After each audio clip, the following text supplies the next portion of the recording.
तो welcome again. आज हम आपको बताएंगे कि आप स्टॉक के थ्रू म्यूचुअल फंड कैसे आप ऑनलाइन परचेज कर सकते हैं, और उसका जो डिटेल होगा यानी पोर्टफोलियो होगा पूरा का पूरा आप स्टॉक्स में ही रहेगा, जैसे कि जीरोधा या अन्य ग्रो वगैरह में होता है उसी प्रकार से होगा। तो किस प्रकार से आप कर सकते हैं मैं आपको स्टेप बाय स्टेप बताऊंगा। तो सबसे पहले आप अपने अकाउंट को लॉगिन कर लीजिए। लॉगिन करने के बाद आपके डेस्कटॉप में कुछ ऐसा आपको डैशबोर्ड दिखेगा। वहां पर आपको सबसे ऊपर यहाँ मोर जहाँ लिखा है यहाँ पे क्लिक कर लेना है। क्लिक करने के बाद यहाँ म्यूचुअल फंड दिखेगा, तो म्यूचुअल फंड में आपको यहाँ पे क्लिक कर लेना है। तो दूसरी एक टैब ओपन हो जाएगी।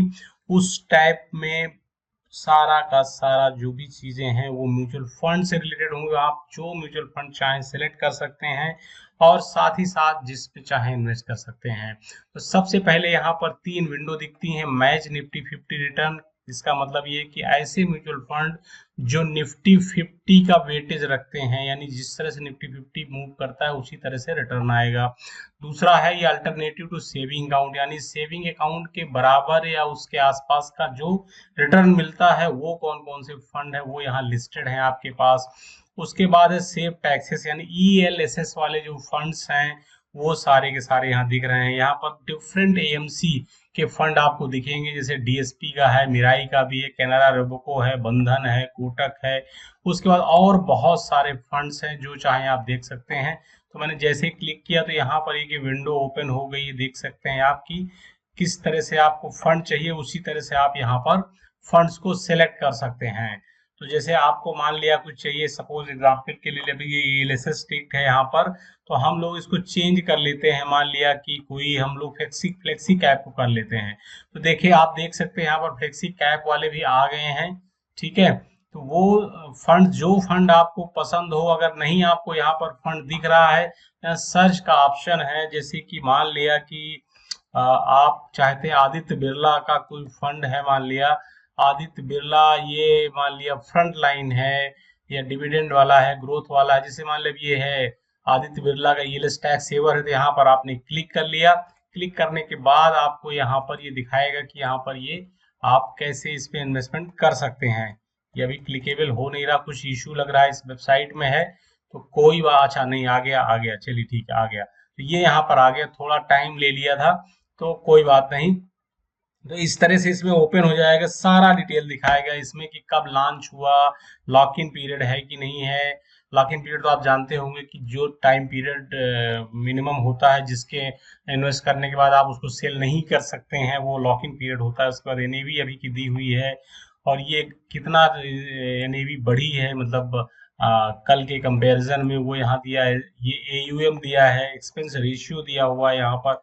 एक्सपेंस रेशियो मतलब इतना ये एक्सपेंस खर्चा जो होता है इनका AMC का वो दिया हुआ है। वो आपकी जब NAV आती है उससे पहले वो काट लेते हैं। तो उसके रिलेटेड बहुत सारा इसमें डिटेल देखो दिया हुआ है, आप सारी चीज देख सकते हैं। यहाँ पर दिया किस किस सेक्टर में कहाँ कहाँ इन्वेस्टमेंट है। तो ये चीजें आप यहाँ पर और भी टॉप रेटेड फंड उससे रिलेटेड दिए हुए हैं। तो जो आपको सही लगे वो उसके अकॉर्डिंग आप इसमें चूज कर लेना। उसके बाद जब इन्वेस्टमेंट करना हो, उसके अलावा देखिए यहाँ पर भी बहुत सारी इन्फॉर्मेशन जो दी है वो नीचे वाले ही टाइप का ही है। तो यहाँ पर आप आ जाइए, जब इन्वेस्टमेंट करना हो तो एक SIP के थ्रू कर सकते हैं, एक वन टाइम बाय कर सकते हैं। तो मैं आपको एक एग्जांपल के रूप में दिखा रहा हूँ इसका। वन टाइम बाय जैसे करना है तो यहाँ आप क्लिक करेंगे तो ये यहाँ पर आ जाएगा। यहाँ जैसे इंटर अमाउंट आया हुआ है, तो जैसे आपको 100 रुपए लिखा है, लेकिन आप चाहें तो इसको बढ़ा सकते हैं यहाँ पे क्लिक करके, या यहाँ पर अपने हिसाब से एंट्री कर सकते हैं आप। ठीक है, उसके बाद यहाँ पर कुछ इंफॉर्मेशन दी है कि जो 3 दिन लगता है इसको NAV को अलॉटमेंट करने के लिए, साथ ही साथ आप उसको ट्रैक कर सकते हैं। कट ऑफ टाइम दिया हुआ है, लिक्विड फंड का 12:30 है और इक्विटी डेट और हाइब्रिड फंड का 2 बजे है। अगर आप इससे पहले पे करते हैं तो आपको उसी दिन की NAV मिलेगी, अदरवाइज नेक्स्ट डे की मिलेगी।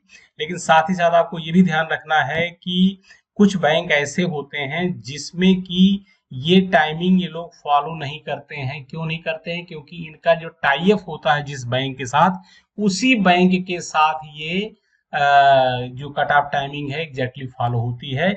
जिसके साथ इनका टाई अप नहीं, उसमें आप समझिए नेक्स्ट डे वाला काउंट होगा। अगले आज आपने किया तो कल वाला 12:30 बजे और कल वाला 2 बजे काउंट होगा। आज मान लिया आपने इस लिक्विड फंड में किया, आपने 12 बजे इन्वेस्टमेंट कर दिया, जिसे मान लेते हैं कि एचडीएफसी के साथ इनका टाई अप है लेकिन एसबीआई के साथ नहीं है, आप एसबीआई से पे करते हैं, मान लिया 12 बजे पे कर दिया, तो आज की एनएवी आपको नहीं मिलेगी, आपको कल की एनएवी मिलेगी। तो ये भी डिफरेंस है, ये आप ध्यान रखिएगा। ये इन्वेस्टमेंट करने से पहले ये देख लीजिए कौन से बैंक से इनका टाई अप प्रॉपर्ली है, कौन सा नहीं है।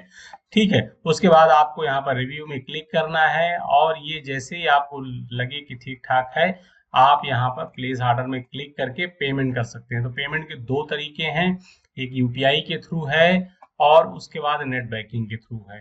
तो ये दो तरीके से आप यहाँ पर पेमेंट कर सकते हैं। ठीक है, तो जो भी आपको यहाँ पर कंडीशंस तो दी हुई हैं, आप देख लीजिए, वही कंडीशन जो पेमेंट वाली होंगी मेरे हिसाब से वो दी होंगी, तो आप इसको देख लीजिए। उसके बाद यहाँ ऑथराइज पेमेंट में जैसे क्लिक करेंगे तो पेमेंट की वेबसाइट में आपके जाएगा और वहां से आपको पेमेंट कर देना है। इसके बाद आपके जो यूनिट्स हैं वो अलॉटमेंट हो जाएंगी।